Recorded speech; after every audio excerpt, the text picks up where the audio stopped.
জানি না, মারফারের থেকে শিক্ষা আসতে পারি না, যিনি একটা শরীয়ত এমনি মানে আল্লাহ পাকের পক্ষ থেকে এবং যিনি উস্তাদের মাধ্যমে মুর্শিদ কেবলার মাধ্যমে তিনি জ্ঞান অর্জন করেছেন, আমার তো তার কাছে যাইতে হবে। এটাই তো মাধ্যম। বলেন সুবহানাল্লাহ। সুবহানাল্লাহ। তুমি তো মাধ্যম কই আমার মুর্শিদকে বাদ দিলা, তোমার কথা তো কোরআনে আল্লাহ পাক স্বীকার করলো না।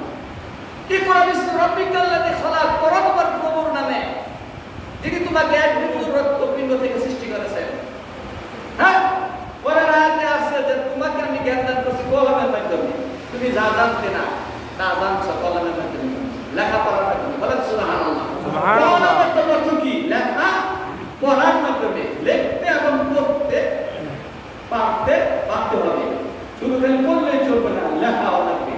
যদি কোরআন শরীফ মনে করেন যে লেখা আছে, এই লেখা কোরআন শরীফ দেখবে তো আমরা পড়তে পারতেছি নাকি?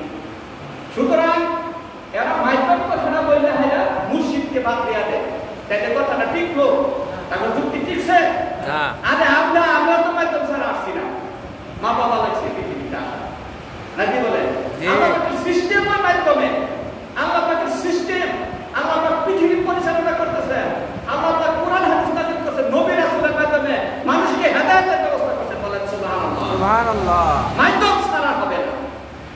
এক পক্ষ মদন করে 2,24,000 পয়গম্বর প্রেরণ করেছেন, কিতাব নাযিল করেছেন, এগুলি সব মাধ্যম, আমাদের হেদায়েতের মাধ্যম।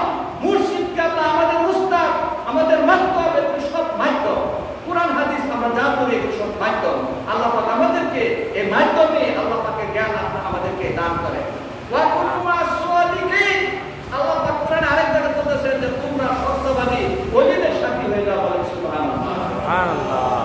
বলছেন আমরা কুল ইন কুনতুম তুহিব্বুনাল্লাহা ফাত্তাবিউনি ইউহিব্বুকুমুল্লাহ ওয়া ইয়াগফির লাকুম যুনুবাকুম ওয়াল্লাহু গফুরুর রাহিম। এই যে আল্লাহ পাক আমাদের রাসূলকে মাধ্যম করে দিয়েছেন, এখানে